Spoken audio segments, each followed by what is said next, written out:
Disclaimer. This is an audiobook recording performed for entertainment purposes through fair use. I do not claim any of the text being read to be mine or written by me. This is Twisted by Laurie Halse Anderson. Warning. This story is not for children. It contains talks of abuse, violence, assault, both sexual and physical, drugs, alcohol, and suicidal ideation. Listener discretion is advised.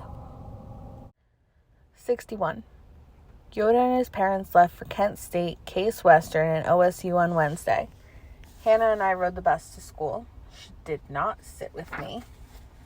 I spent most of the day reading the entire U.S. government textbook. I highlighted it too. What were they going to do? Suspend me? Arrest me? Mr. Salvatore dropped by during his lunch break and explained fastest to me. I told him that Marlowe should have written it the way that he explained it. Mr. S. thought that was funny. He pointed to a line in the play toward the end, when Faustus is about to sign over his soul to the devil. Do you know what that means? Homofuge? That he's gay? Don't be an idiot. It's Latin. Homo means man. Fuge. Fly. So fly, O man, or fly away. God is speaking to him, dropping a giant hint that he should take off. Follow the light, if you will. Do something positive instead of sealing the deal with the devil. This is really important. You could say that, yeah.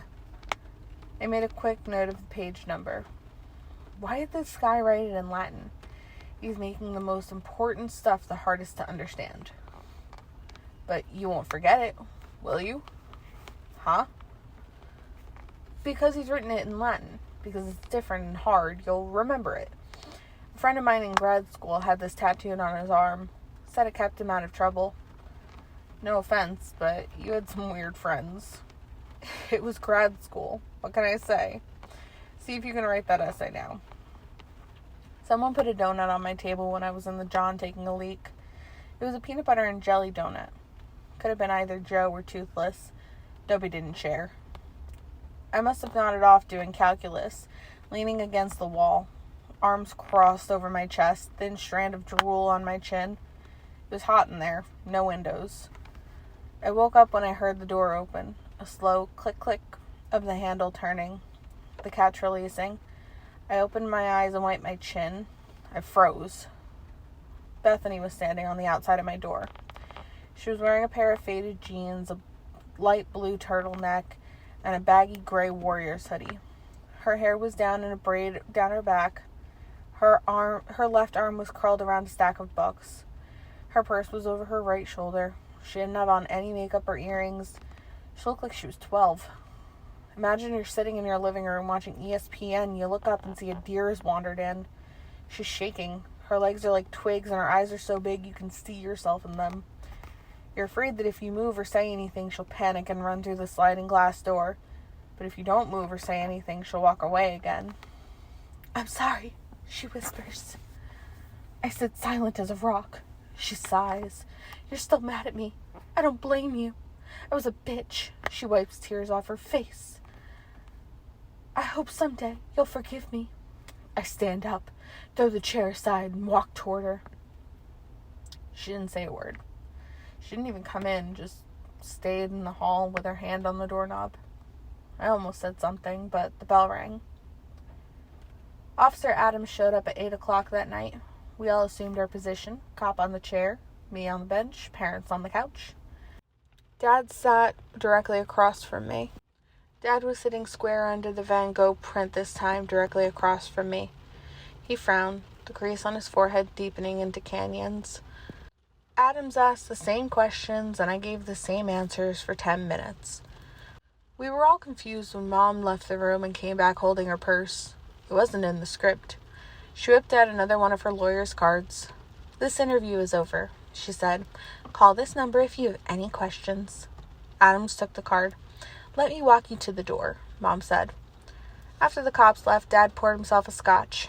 He made a gin and tonic for Mom, who had curled up on the couch with a remote and a photo supply catalog. No thanks, she said, turning a page. What? Dad said. I don't want one. You don't want to drink?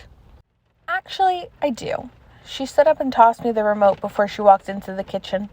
Peppermint tea. I almost volunteered to take the gin and tonic. Why not?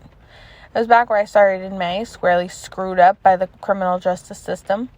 Any day now, the newspaper would get a call, and because a pretty white girl was involved, the national news trucks would park out on our front lawn and point their satellite dishes in the sky above our house and beam me around the world.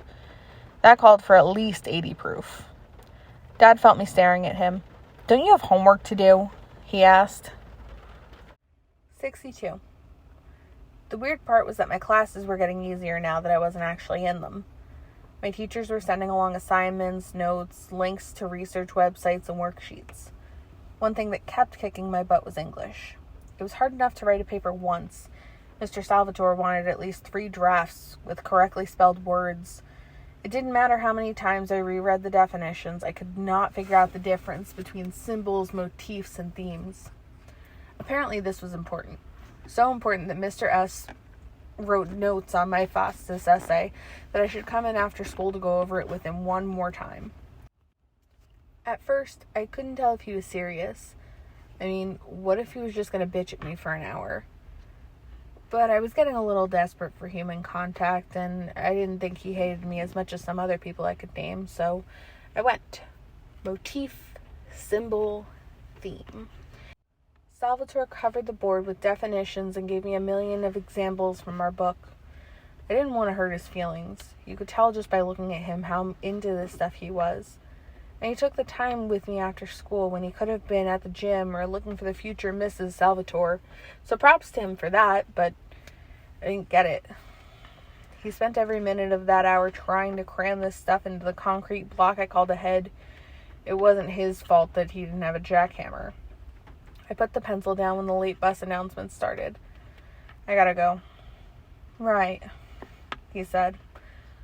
Wow, already dark. Don't you hate how that sneaks up on you?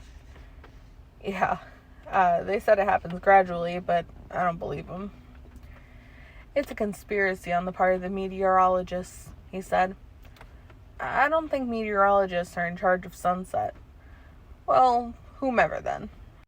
I was never very good at science. He pulled a backpack out from under his desk and started putting books in it.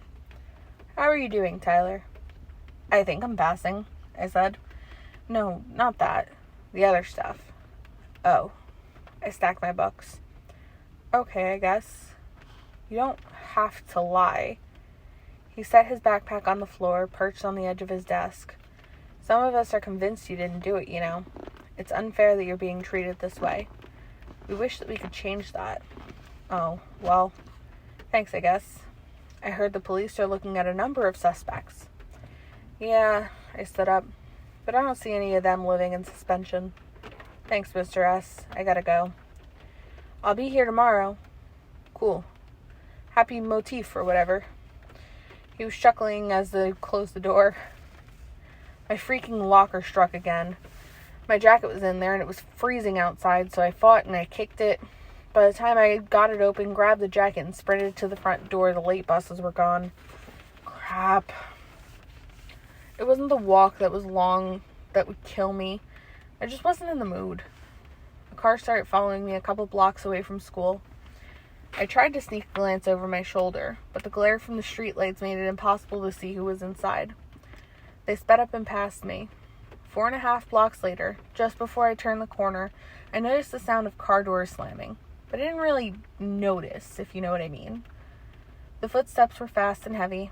I rounded the corner, and there they were. 3 guys surrounded me, their arms out. They were my size, more or less, wearing Halloween masks. I spun around. There was no room to run. I wanted to pee my pants. Instead, I launched myself at the guy right next to me. He wasn't expecting it and stepped back. Just before my fist connected with him, something covered my head. I pulled at it. It was a blanket or a piece of blanket. It smelled like dryer sheets. No more time to think. It started. Not the beating of a lifetime. Not bad enough to put me in a hospital, but painful. A fist to the head, kicks to my legs. I spun around trying to stay on my feet. One of them laughed. It sounded like Parker. I was tackled. Someone was punching my stomach. I panicked, kicked, trying to get the blanket off of my head so I could breathe. He finally got off me and I puked a little in my mouth. I swallowed it. It stopped. Just like that, it was over. One of them said something, but all I heard was a rumble, beginning of an avalanche. The blanket was still in my head. More rumbles. The avalanche picked up speed, momentum. It blinked. I could only see the dim street lights through the weave of the blanket. The dark shadow moved and I flinched. Someone giggled. The shadow came close and whispered, a familiar voice. "That's what you get for hurting my sister, you perv." The car engine started, doors closed. They turned up the bass. The avalanche faded away down the mountain. I took off the blanket. It was pink and edged in satin. I spit, hawked, and spit again. I folded the blanket, tucked it under my arm, and walked home. 63. Dark house. Hot shower till the water ran cold. Nothing was broken, I was sure of that. One of the advantages of being beaten up by a group of suburban jocks was that they wore sneakers, not boots.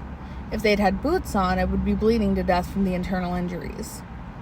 I couldn't let myself think of the sound of Chip's voice in my ear, because it made me think of borrowing my dad's gun and going for a walk.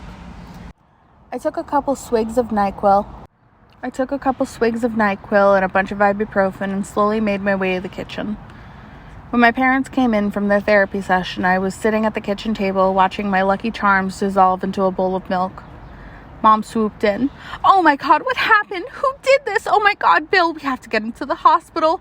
Oh, Tyler, look at your poor face." "It's a busted lip," I said. "Just a busted lip?" she shrieked. She launched into a rant filled with mom things, asking a lot of questions and not waiting for answers. Dad said dad things, which were the same as mom things, except with a lot more swear words. I wanted to tell them to be quiet because they were making my head hurt, but my head hurt too much to say anything.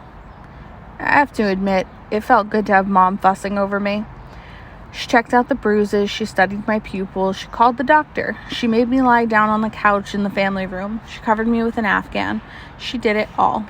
I stood to watch in the background, as if they might come in through the door any second and try again. I guess that was nice of him. They argued about whether or not to call the police. Then Mom had to leave to pick up Hannah from Mandy's house. Dad sat in the chair across from the couch. "She's gone," he said. "Do you think this is related to what happened?" "What do you mean, what happened?" He pursed his lips. "Do you think this has any connection to you being accused of taking those pictures?" "Thank you for saying the word accused. Don't start. Your mother wants you to stay calm." I poked my fingers through the Afghan. Yeah, it was Chip and his friends. Dad took a deep breath. "Why didn't you say that before?" "Because we both know that Mom will insist on calling the cops. She still might. But I'm telling you right now, if she does, I saw nothing, I heard nothing. I'm not going to say a word, and it's a waste of time." "All right, calm down." I agree. There's no point in calling the police. It would just complicate things. Complicate. You know what I mean. I cocked my head to one side. I thought I heard something far away. A plane engine, or maybe a train. Dad didn't hear anything. He was picking lint from the arm of the chair. "How come Milbury hasn't fired you yet?" "Who knows? He's doing everything he can to keep me out of the office. I have to catch a 6 o'clock for San Diego in the morning." "That's another reason not to call the cops," I pointed out. "If I accuse Chip, you're hosed." He rubbed his hand over his face but didn't say anything. "I'm not going to school tomorrow," I said. "No, of course not." "I'm getting tired of all this." No answer. "Dad, what am I going to do?" "I've been thinking along those lines, about your options." He stood up and walked over to the bookshelf at the end of the room. He took a handful of envelopes off a high shelf. "Your mother doesn't want me to show these to you yet." He waited until I sat up and then handed the envelopes to me. Each one had a brochure in it. Hargrave Military School, Fishburne Military School, Valley Forge, uniforms, drill lines, lines of teenagers at attention, discipline, they all promised, integrity, excellence. "What are these?" I asked.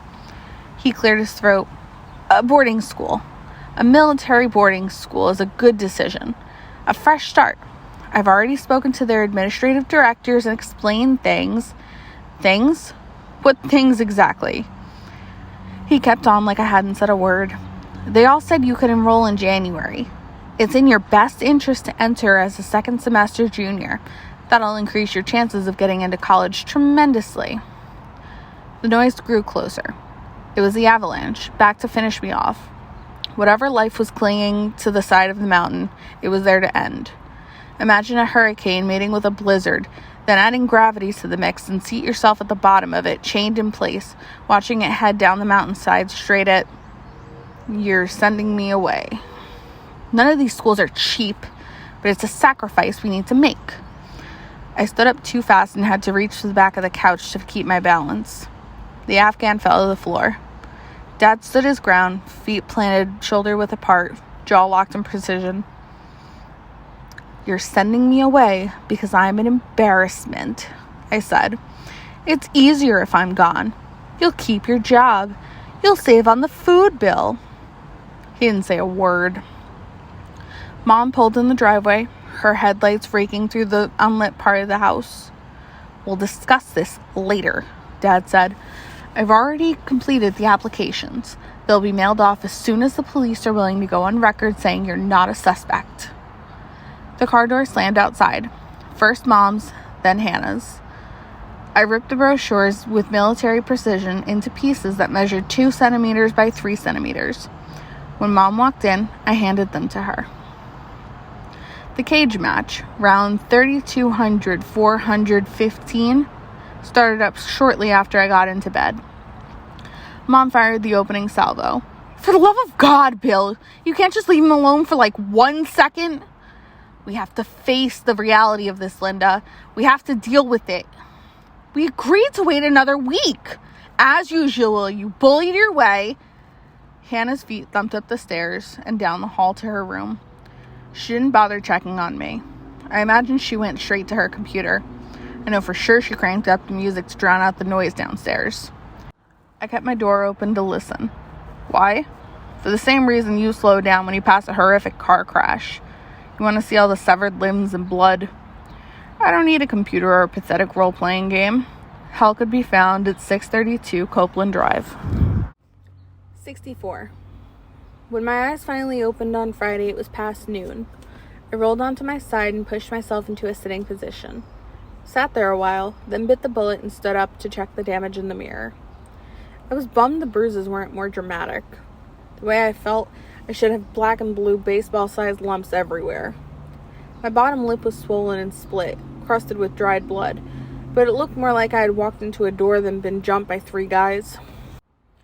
There were a couple marks on my back, a few bruises trying to surface on my arms. The best evidence was a huge black mark on my right butt cheek, strategically located so I wouldn't show anybody. A long hot shower loosened the knots on my back and arms.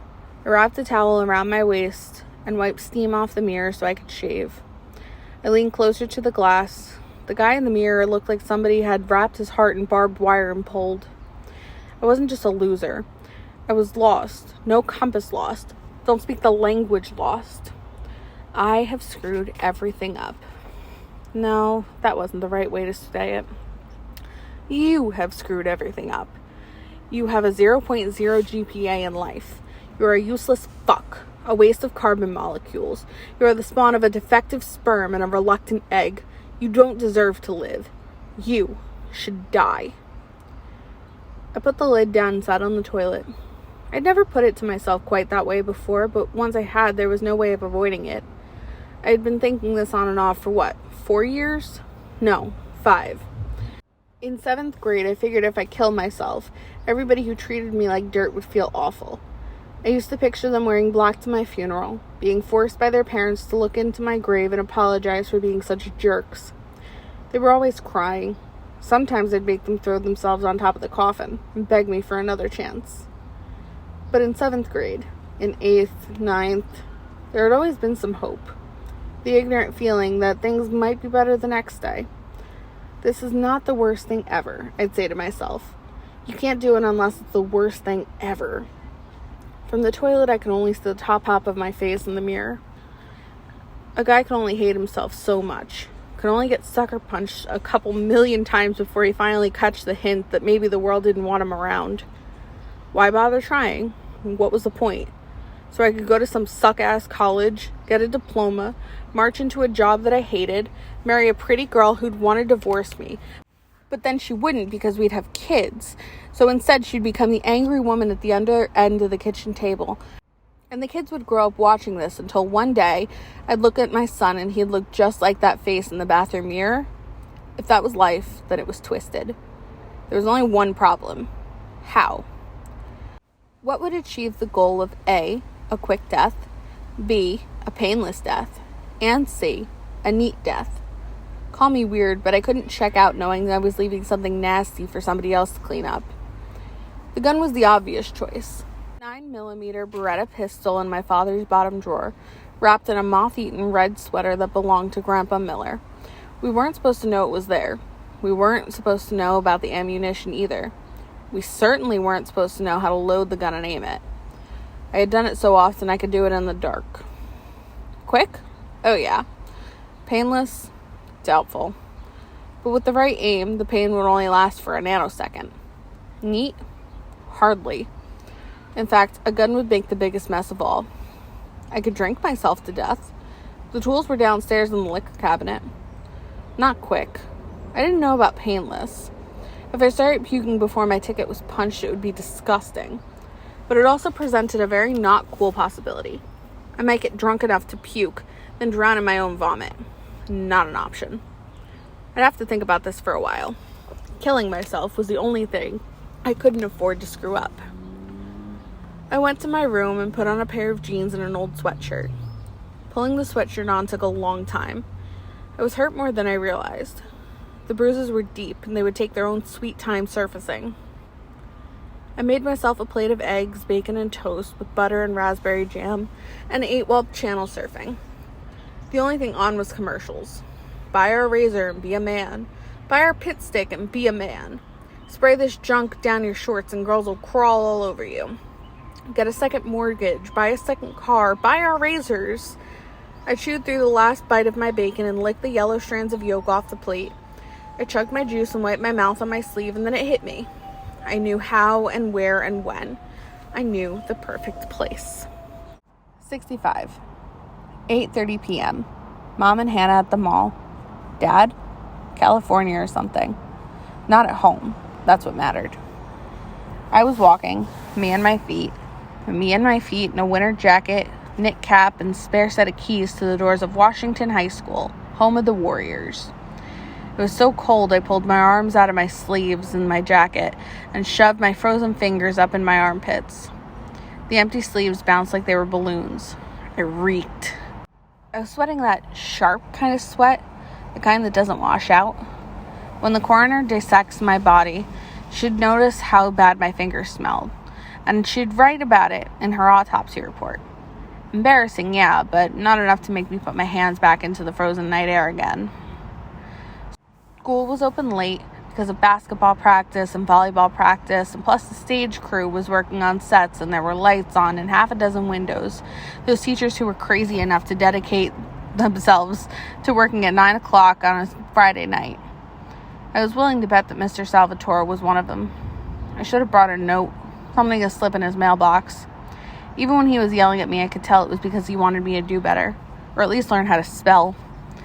As I walked in the front door, I hiked my jacket up to the collar. I pulled down my cap and I tried to walk like I had a bit of a load in my pants, the way the jocks did. Nobody noticed me except for 2 girls who looked like they were waiting for their sister to get out of volleyball. Nobody stopped me. I turned left away from the activity. I knew which halls were blocked off with metal gates and which ones were open so that Dopey, Toothless, and Joe could finish their night duties without going through the hassle of locking and unlocking them. There were some advantages to having been the janitor's donut bitch all summer. I worked my way up to the 4th floor without being seen. I used my keys to open a door that led to the roof. It was way colder up here. High altitude. The wind made my eyes water. Halos of light pooled at the bottom of the light poles and spilled across the concrete that led to the front door. That was my landing spot, as close to the base of the flagpole as I could get. I closed my eyes to visualize. I'd take a deep breath, jump up and down a little to make the blood flow. Then I'd back 10 paces, take another deep breath, and sprint the final sprint. Dismount and rocket through the air like a comet. The end. If I could land at the base of the flagpole, I'd be a legend. The students at Washington High would think about me every time they entered the building. They'd erect a plaque and plant flowers in a memorial tree. But wait, if I splattered there, one of the kids waiting for their sister to finish volleyball practice might find my body. Talk about bad karma. Scarring an innocent kid for life might be such a heinous cosmic crime that my soul would be forced to come back here and relive this pathetic excuse all over again. So the flagpole was out. The whole front of the building was out. I walked to the north side. If I jumped there, I'd land in the pine trees that were growing too close to the building. I kept walking. Most of the west edge of the building was the staff parking lot and the loading decks. I couldn't make Dopey or Toothless or Joe scrape me off the pavement. They didn't deserve that. The south side was landscaping with bushes. If I'd landed in those, I'd be looking at broken bones, internal bleeding at best. As I paced the roof, the practice is finished and the building's emptied out. My nose hairs were icicles. My fingers were numb, freezing to death. What was the word? Hypothermia? I could just lie down and go to sleep. What could be easier? It wouldn't be quick, though. In fact, it could take hours, days even, if it warmed up on Saturday. What I really needed was an ice-covered lake. A big one, the kind you can't see across except with binoculars like they had in Minnesota. The ice would be thick at the edges but thinner in the middle. Weak enough that I could crack it open if I jumped up and down a couple times. If the water was cold enough, I'd fall asleep before the fear of drowning set in. My corpse would be a solid block of ice. Nothing icky that would freak anyone out. They could even have an open casket funeral if they wanted. They probably didn't. I paced back and forth, rubbing my arms. You moron. You fool. What kind of a suicide plan was that? Death by ice fishing? A cracking metal sound made me jump. I turned around. Janitor Joe was standing under a light that hung under the door. "What are you doing here?" I asked. "That was my question," he said. The cold was making my nose drip. I sniffed. "I thought I'd check on the seams of the patches we did." "In August?" "Yeah, those. First time the temperature's been this low, I wouldn't want them to split. Wouldn't want any leaks." "Come over here." I sniffed again and walked toward him. He grabbed my chin and turned it for a better look in the weak light. "You get punched in the mouth." I nodded. He let go of my chin. "You don't learn so fast, do you, Miller? Didn't your old man ever teach you to fight back?" "No, that never came up." He walked to the edge and looked over it. "What are you doing?" I asked. "Checking. Sometimes kids come up here and throw stuff off." "I wouldn't do that." "I didn't think so, but it doesn't hurt to check." He walked back to me, zipping his jacket up high under his chin. "Have you ever been to Minnesota?" I asked. He shook his head. "Ohio's cold enough for my wife. I'd never get her to move up there." He flipped his collar up. "Is that where you're going?" "What do you mean?" "You always struck me as the kind of kid who runs when things get tough." "That's not very nice." "I'm not very nice." "What can I say?" He shoved his hands back in his pocket. "My advice? Pick somewhere warmer. Texas.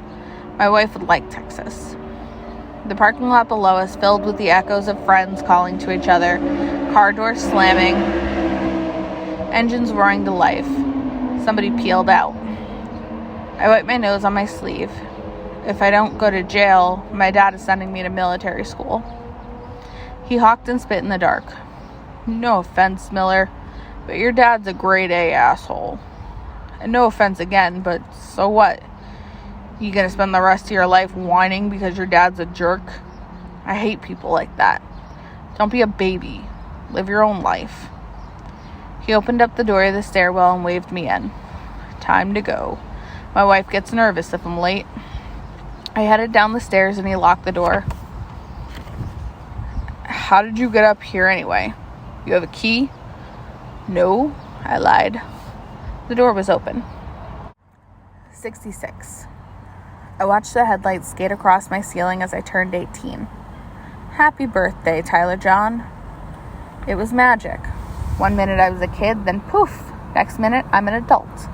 Now I can vote and join the army and buy lottery tickets and get married if I lost my mind. And make a will and sue and buy porn legally. And get a tattoo and buy guns and go to real jail, not juvie hall. And work as many hours as I wanted. Still couldn't drink alcohol or rent a car. Birthday fairy wasn't that clever. In elementary school, Mom always baked cupcakes for me to take in on my birthday. She also sent a bag of grapes for the kids who were allergic. I never had a party at my house. I knew it would be a total disaster, so whenever they asked if I wanted one, I said no. Secretly, I wanted a bowling party, but I was too afraid to bring it up. You can't kill yourself. You have to run away. Maybe I'd take myself bowling once I got to Minnesota. You can't kill yourself. You have to run away. 67. Mom says you shouldn't sleep in all morning. Slam. Hannah made sure my door was closed firmly. I laid my head back down on my pillow. She opened the door again. Did you know that I have to babysit? Mom told Mrs. Bentley I would do it without even asking me. And I'm sick. She coughed. Slam. She opened the door a third time. Oh, and happy birthday. You're supposed to be a man now. That's a load of crap if you ask me, but whatever. Slam. The phone woke me up an hour later. Happy birthday, Tyler. Thanks, Mom. Did Hannah get to the Bentleys? I guess so. She was pissed. Said she was sick. She gets sick at the most convenient time. Sit. I'm still in bed, Mom. Barking erupted on the other end of the phone. Hold on, Mom shouted. She said something to a human, yelled at the dog, and then walked away from the noise, or the noise was dragged away from her. Sorry about that, she finally said. St. Bernard. A German shepherd named Kezzy and 2 collies. It's a blended family. They're still dealing with some pack issues. Why are you taking their picture? For the owner's wedding invitation. You're kidding. Nope. They're trying to get veils on the collies right now. Get down, Kezzy. Sit. Would she miss me? That was a dumb question. Of course she would. But it wouldn't be too bad. Not after the first week or so. She'd stay busy with work and vacuuming and taking care of Hannah. They'd take care of each other. Do you have any big plans for today? She asked. That's funny, Mom. Feeling sorry for yourself won't help, she scolded. It's your birthday. I don't feel like it. Dad's in San Diego, but the 3 of us could go out to celebrate. I'd rather stay in. Hang on. She set the phone down on something hard and called to somebody about the veil. There was more barking and the sound of an argument breaking out. Then Mom picked back up. Thank God I'm not shooting the wedding. This place is a zoo. I guess. So I'll see you later.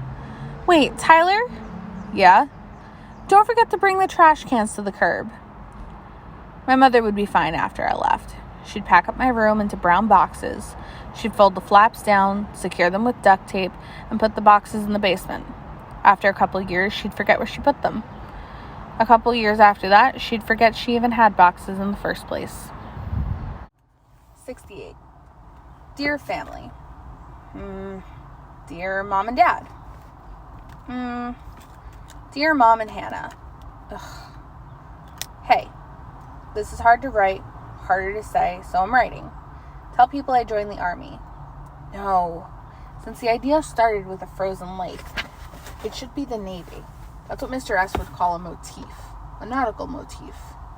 Damn. I finally figured out and it was too late to do anything about it. The Navy. Or that I'm volunteering with disadvantaged kids in Africa or Massachusetts. Whatever feels right. You have to stay here with them looking at you and talking about you. I don't. I can't. That's why I'm leaving. But tell them what you want. 2 things. Give my computer to Yoda. He can use it for parts. I don't care who you give my clothes to. Please tell the custodial staff I appreciated all they did. Tell Mr. Salvatore I said thanks.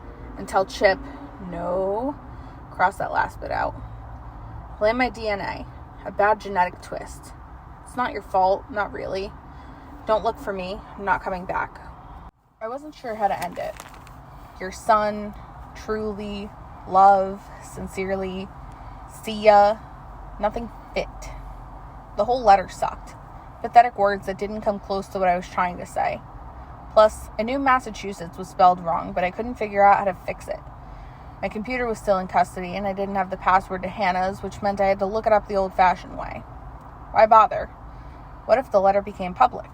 What if some sleazy tabloid journalist stuck in and stole it, and then it was splashed all over the papers? My family would have to live not only with the shame of having a screw-up for a son, but one that couldn't make them happy, and have the knowledge that he was a terrible speller, too. I hated to admit it, but Mr. Salvatore was right. There was no such thing as a great first draft. It took a long time to find the dictionary in the basement. It was on the bottom of Dad's bookshelf, buried under accounting journals and software manuals.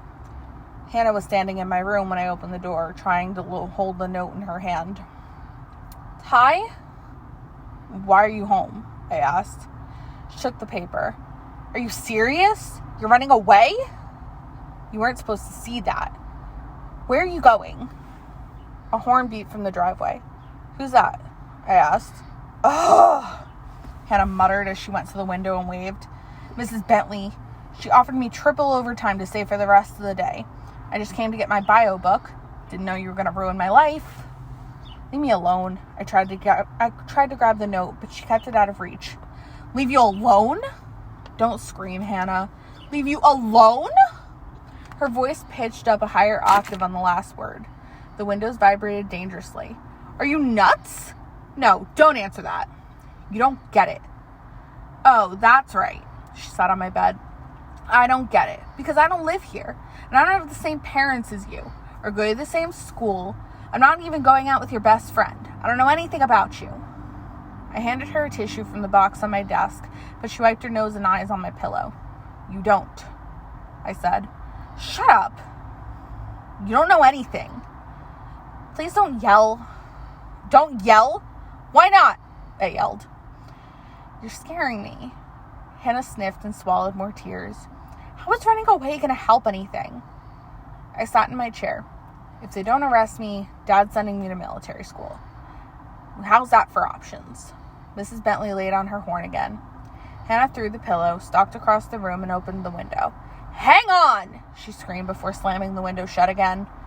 I'm calling Mom. No, don't. I'm supposed to go babysit and let you ruin your life? Do I look that stupid? Don't call Mom. It's gonna upset her. You think? The horn sounded again. So long and loud I wondered if it had gotten stuck. It made the inside of my head wobble and my ears ring. I'm telling her I changed my mind, Hannah said. I grabbed her arm. I won't go, I lied. I'll stay for a couple days. We can talk, you and me, later. You won't go? I won't. Calvin will be home soon. She glanced at her watch. He called me from the turnpike a little while ago. Will you go to his house? Will it make you happy? Of course it will, you idiot. I'll go. You swear? I swear. I lied. Now go, before Mrs. Bentley throws a fit. 69. Can't think about Hannah. Won't think about Hannah. Have to get out. I ate a peanut butter and jelly sandwich and called the train station. First stop would be Cleveland, then I'd take a 3:20 a.m. train to Chicago, change trains one more time, and pull into St. Paul at 10:30 the next night. From then I could catch a bus to northern Minnesota. I looked it up on a map. There were hundreds of little towns. I'd get a job in a bowling alley, rent a room above a garage, buy a space heater. I could live on ramen noodles and hot dogs. The trip would cost a little more than $170, plus food. Plus, I'd have to have some extra until I found a job. This was a problem. All of my money went toward paying for the foul deed. Under normal circumstances, Yoda would loan it to me, no questions.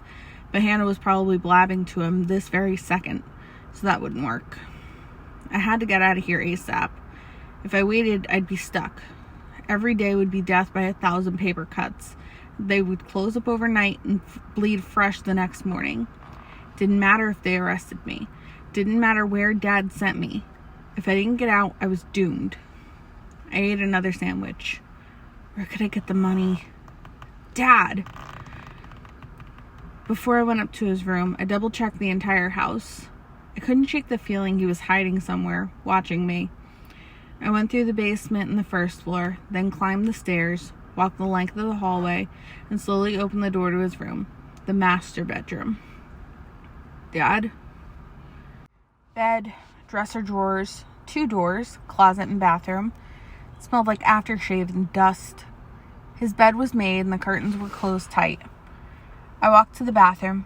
Inside was a white sink, a white toilet, a white tub with a red plastic shower curtain encrusted with dried soap scum. Prescription bottles filled with blood pressure and cholesterol drugs were lined up on the top shelf like soldiers in the medicine cabinet. Above the shaving cream, deodorant, and toothpaste.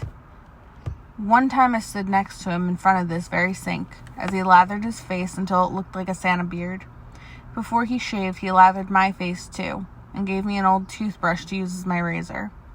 We shaved together that time when I was too short to reach the faucet.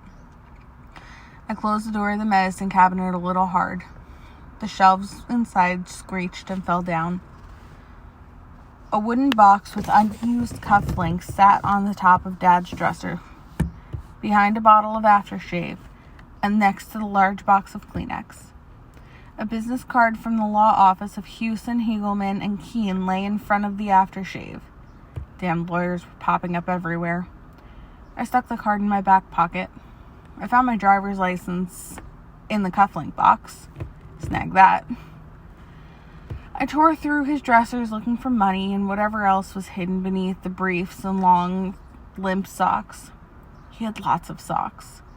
He also had a couple pairs of suspenders, 2 ancient Playboys, short sleeve undershirts, stacks of folded sweaters, and an abandoned comb.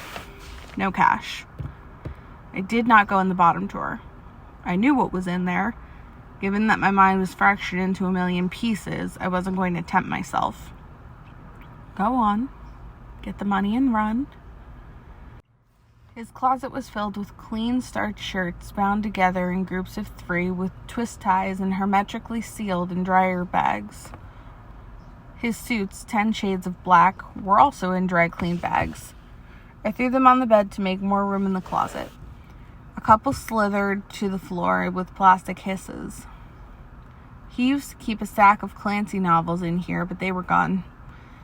I ran my hand along the top shelf, peeked in a shoebox of old photos, checked the pockets of raincoats. No money. I stuck my hand in all of his shoes, loafers, scuffed dress shoes, unworn slippers, sneakers. Jackpot! 10 $50 bills were rolled up in the toe of the left sneaker. Top quality Nikes, never worn. 4 sizes too small for me. Damn. I stuffed the bills in my pocket, headed for the door, then stopped. I was not going to open the bottom drawer. No. I wasn't going to take it out, touch it one last time. No, I was not even going to think about it. I couldn't help it. I pulled Grandpa's sweater out of the drawer carefully, carrying it with 2 hands. Dad kept the gun unloaded, but you never knew. When you least expect it, that's when the bang happens. I set it on the bed and removed the 4 boxes of ammunition from the drawer. Dad had stocked up. He must have expected a prolonged siege. I unfolded the sweater. A 9mm Beretta pistol, weapon of champions. The smell drifted up. Machine shop and gun oil and something else, like nails or charcoal. I reached for it. With the clip empty, the Beretta was muzzle heavy and tipped forward. It was designed so that a full clip would balance it properly. I opened a box of ammunition. You had to load the bullets into the clip by hand. 10 of them. This was tricky. Bullets are sly, slippery. They glide through your fingers like a feather or a strand of a girl's hair, then bounce in the carpet and hide. I pushed the bullets one by one into the clip. They dropped one by one into place. When the clip was full, I slid it into the grip. I loaded the round into the chamber, The sound echoed off the mirror and the ceiling. With the clip locked and loaded, the gun was stabilized. It fit in my hand like a steel glove. I stood up in my best cop pose, semi-crouched, but on the balls of my feet, weapon gripped in a double fist. I pointed it and bam, bam, pretended to shoot Dad right through his pillows. The smell hit me again. What was it exactly? I brought the muzzle close to my nose and sniffed. Bitter. It brushed my lips. I flinched. It smelled like a handful of coins and baby Dad's stench. Him sitting on the bed holding the pistol, sweat trickling down his neck. The tip of my tongue did a drive-by. It tasted like bicycle handles and earrings and cheap scotch. I wasn't going to do it, I know, but it was here in my hands. So easy, so close. I wasn't going to do it, but I couldn't remember why. I put my mouth on the end. No! I pulled back. Me, at the end of a rope and a dog collar, skating on a frozen pond, world watching from a shaky tree limb, waiting for me to fall through the black, empty water below. The house was empty. Yes. I sat on the end of his bed, in front of a long mirror. Looking back at me were rectangles intersecting rectangles intersecting rectangles, red walls, long drapes, padded headboard, burgundy pillow, beige bedspread. The pattern was only ruined by the black suits sprawled like broken wings, and my face. I licked the barrel and closed my eyes. I will pull this trigger, and a bullet will rip through my skull at 800 miles per hour. I will pull this trigger, and my brain will detonate. I will pull this trigger and fall. No, not sitting on his bed. I stood up. I stuck the gun deeper in my mouth, pointed at the target. My hand shook. Teeth chattered on the frozen barrel. Homofuge. I opened my eyes to watch it reach for me. I wanted to see death up close and personal. I wanted to shake his hand. Homofuge. I could see my legs from the knees up, my sweatshirt, my chin, my neck, my hands wrapped around the grip of the Beretta. But that was it. Dad had positioned the mirror on the wall for his height. I was too tall. To watch myself die, I'd have to hunch over a little bit. I was bigger than my father. I pulled the gun out of my mouth. The barrel was wet. My teeth ached like I had been chewing on aluminum foil. It didn't fit. I was a different size, different shape. I kept trying to squeeze into a body, a skin suit that was too small. It rubbed me the wrong way. I blistered, I calloused, I scarred over, and it just kept hurting. It would never fit. But really, did I want to fit? That's why it was hard. I put the gun on the dresser next to the Kleenex box, muzzle pointing away from me. My knees suddenly gave out and my stomach flipped. I staggered to the bathroom and puked my sandwiches into his toilet. I flushed, rinsed my mouth, stuck my head in the sink and ran cold water over it. My ears filled with water, and then my brain and my nose and mouth. But this was the opposite of drowning. It was coming out of the water, back into the world. I shut off the faucet and combed my hair with my fingers. The water ran down my face and neck and down my back, but it wasn't cold at all. It was electric. I grabbed the gun and a box of bullets before I left his room. I went down the hall and dug my baseball bat out, too. 70. I'm not sure how I got to Yoda's. Maybe I teleported. 1 second I was at my house, the next, poof, I was at his. Backpack on my shoulder, bat in my hand, fingers stabbing at the bell. He opened the door wearing a Case Western shirt. He had a lollipop in his mouth. I raised my hands. Don't say anything. Just listen. He moved the lollipop to the other cheek. You were right. I was a total asshole at the mall. I apologize. I'm sorry. I slid the backpack off my shoulder and set it on the ground. I'm having the worst day of my life. I know it's lame to do this, apologizing then asking for a favor, but I need a ride. He removes the lollipop. Where are we going? The pitching machine released another ball. Thunk. I swung. Whiff. Another ball. Thunk. Another swing. Whiff. I thought the point was to actually hit the ball, Yoda said. I'm warming up, I said, shuffling my feet on the mat and crouching low in the batter's cage. My center of balance had shifted when I walked out of Dad's room. Everything was thrown off. Thunk. Whiff. Is that what that's called? We were in the white inflated dome of Action Sports, the place down the street from the mall where you could shag baseballs, shoot hoops, play pool or arcade games, and drink overpriced soda from 10 in the morning to 10 at night. $5 rented me the cage and batting helmet, and I could get 10 pitches for $2 by sticking tokens into the machine to the left of home plate. Yoda studied the guys in the other cages. Why don't you try swinging like them? He suggested. I have my own swing, thank you very much. Funk. Whiff. Yeah, I can see how that's working out for you. Why can't you just play a video game version? That way you could be comfortably sitting on the couch. It's not the same, I said, missing another ball. My shoulders were sore and my ribs were talking to me. I was batting barehanded with a gun waiting in the car and more than $400 in my pocket. I was starting to sweat.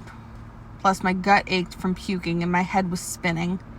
The blisters were rising quickly. Thunk. Whiff. What are you trying to hit? Yoda asked. The small white ball flying at my head at 70 miles an hour. No, see, that's your problem, he said. You're dealing in reality, not metaphor. Hannah's coach makes the team visualize attacking someone before the game begins. Who do you want to beat up? Chip Mulberry, I spat out. Thunk. The ball rocketed toward plate. My arms twitched and the bat swung, catching the ball on the tip and swatting it away with a hollow ping. See? It's already working, he said. It's a force thing. Don't start. The ball blew out of the tube and past my bat, crashing into the net behind me. Concentrate, you should. Visualize. Thunk. Chip again, his head like a watermelon on a picnic table.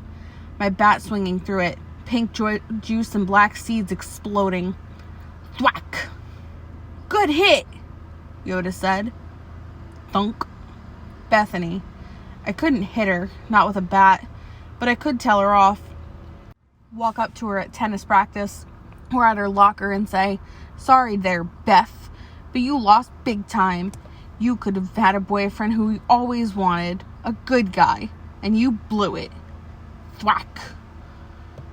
Wow, Yoda said. That was far. Mr. Milbury and his wrinkled Barbie doll wife and their breakable champagne glasses and their tacky fountain and their... You missed, Yoda pointed out. Do you mind? I wiped my forehead on my sleeve. I'm trying to concentrate. He folded his arms over his chest. Sorry. Thank you. I plucked in 2 more tokens and dialed the speed pitch up. Shouldn't you be slowing it down to increase your chances of hitting the ball? The faster it comes in, the faster it goes out, I said. The first ball blew by before I had a chance to get into my stance, but I was ready for the second. Thwack. And the third. Thwack. And then I found my balance and fell into an easy rhythm. Thwack. Wait. Thwack. Wait. I became an armed beast roaming the streets of the helpless suburb, crushing cars and buses, destroying buildings with a single swing. Thwack. I wiped out the football stadium. Thwack. I annihilated Josh Rawson's party. Thwack.